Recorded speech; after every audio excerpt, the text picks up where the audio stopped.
Hey Scorpio, so let's see what's going on for Scorpio. We start out with the Seven of Swords, which is manipulation, strategy, solitude, feeling like you're in self-defense mode. Now, this read could be about love, it can be about work, it could be about several different situations.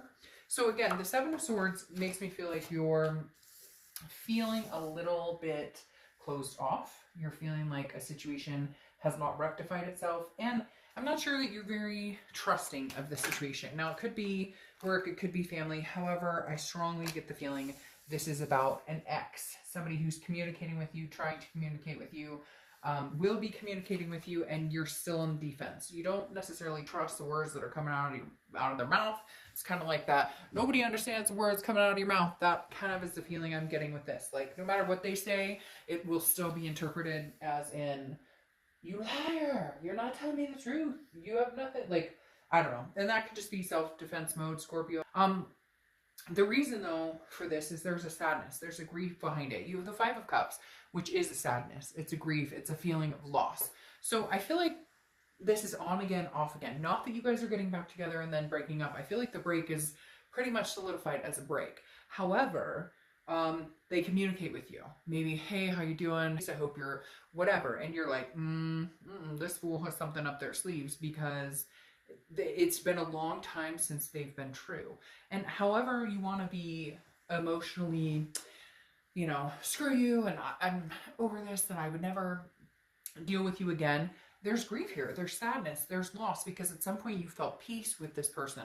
And you know what's even weirder? It's not weird, but I feel like at some point you felt peace with this situation.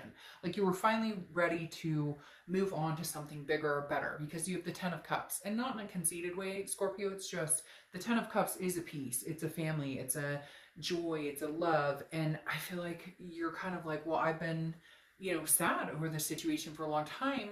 Then I finally got over it. And then they come back in and I'm like, I can't fucking believe you. Or and if you don't like cussing, I'm not the reader for you. But like literally the Seven of Swords is saying, no, I'm still on the defense here. I'm sad.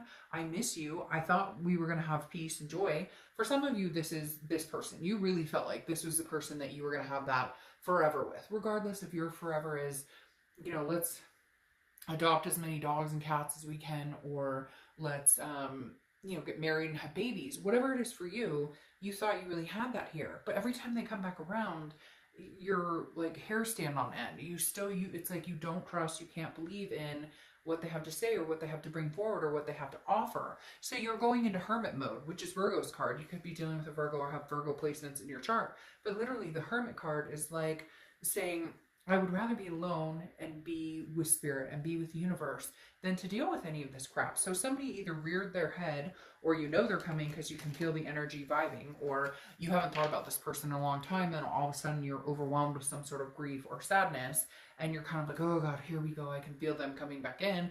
It's the end of the year. Maybe they're going to contact me. Maybe they're going to contact me the new year. Because for whatever reason, I feel like you had a sense of like, I was finally relieved of it, and now they're coming back in. And you're like, all I wanted was this, and all I got was this. So now I'm going back into my man or woman cave going, no, I'm not going to put any time or energy into this. I'm going to focus on work, because you have the Eight of Pentacles, which is definitely I am ignoring this situation and putting my head in the game as far as work is coming.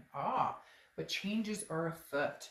You have the Wheel of Fortune card. Okay, the Wheel of Fortune is unplanned changes. It's divine timing. It's something that you can't change or control. It's something that is going to come whether you like it or not. Now, interestingly enough, I feel like this Wheel of Fortune is going to plan to put somebody else in front of you. Cross-watchers, you may not like this, but I read for the sign I read. It can be reversed. However, the Wheel of Fortune, though, is either they're coming back around and this will no longer exist and this will come back into play, or it's somebody completely new. Because the Wheel of Fortune, like I said, is divine timing. It's unplanned changes. It's something you can't control. And you have the Knight of Wands, which is saying you're very capable of handling this. The Knight of Wands is stability. It's a mask. It's basically a mask. It's like, you don't know my strength. You don't necessarily even want to come up against my strength, because you may get hurt in the process, because I have a lot more bang for my buck than you think as far as what I'm capable of, what I can handle. The reason I'm saying new love is you have Ace of Coins here clarifying the Ten of Cups. Before you thought, Scorpio, this person would possibly be your Ten of Cups or your peace. But the Ace of Pentacles is one of my favorite cards, because this is new beginnings. This is somebody coming in, a plethora of people coming in. This is new opportunities. This is, you know, prosperity. This is good things coming in, new beginnings all around. This could be job. This could be love. This could be money. This could be health. It's 11:11. I have to kiss the clock. Sorry. Just my thing. It's 11:11 my time. The Ace of Coins or Ace of Pentacles, which is a 1, by the way. Oh, and I just kissed the clock and it's 11:11. Oh, okay. Anyways, some of you are going to understand that and some of you are going to be like, she's crazy, but that's okay. I don't care either way. The Ace of Coins is literally like a new beginning, and I feel like you're going to explore your options. Not that this person isn't still on your mind, but in your mind's eye, they're deceptive or they're strategizing. They're not real. They're not coming in real. Now, the Page of Cups suggests that you want them to be coming in new. The Page of Cups is innocence. It's childlike. It's like the rose-colored glasses have been removed. And I just want to see them for who they are and try this all over again and just like let my guard down and be emotional and love on them and hug on them. And then you get the Five of Pentacles after that, which the Five of Pentacles is loss and it's destitution. And so the Five of Pentacles to me is kind of like, I don't know, Scorpio, I'm sorry, but I feel like new is like afoot. I feel like you're literally better off going new. Now, cross-watchers, you can hate my guts and whatever, but again, it can be reversed. But the Five of Pentacles is a poverty or loss. And so I feel like even if they do come back in, there's going to be a loss when it comes to the peace. Like, unless they're offering something brand new and they're completely changing and this is like wiping the slate clean, which is possible. I'm not saying it's not.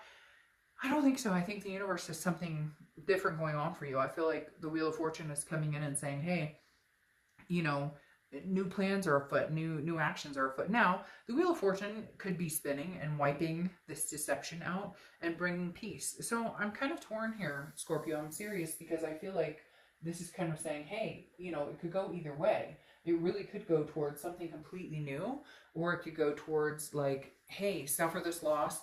You've already endured it and know that this new beginning's coming in. And whatever this new beginning is for some of you is like new beginnings coming in quick.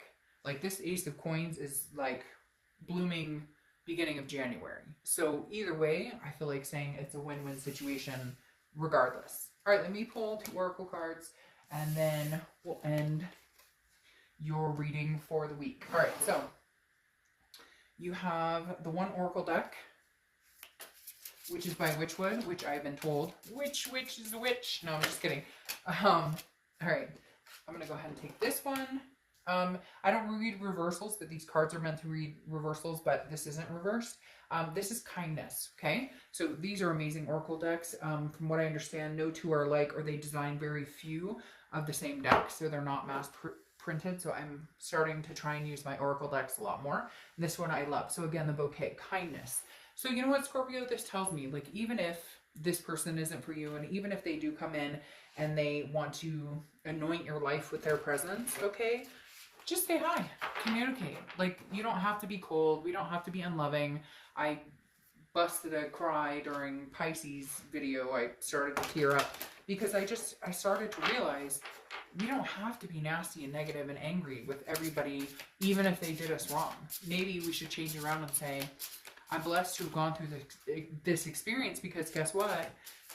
It teaches me the experience that I won't ever go through again, or that I won't ever put up with again. So bless you and thank you for opening my eyes to something that could have been horrible. So your inspiration for the week is Daddy Tequila Sundown. You are the beat of your own drum. So Scorpio, take that as it may resonate with you. You are the beat of your own drum. Don't drink too much tequila. Just saying. All right, Scorpio.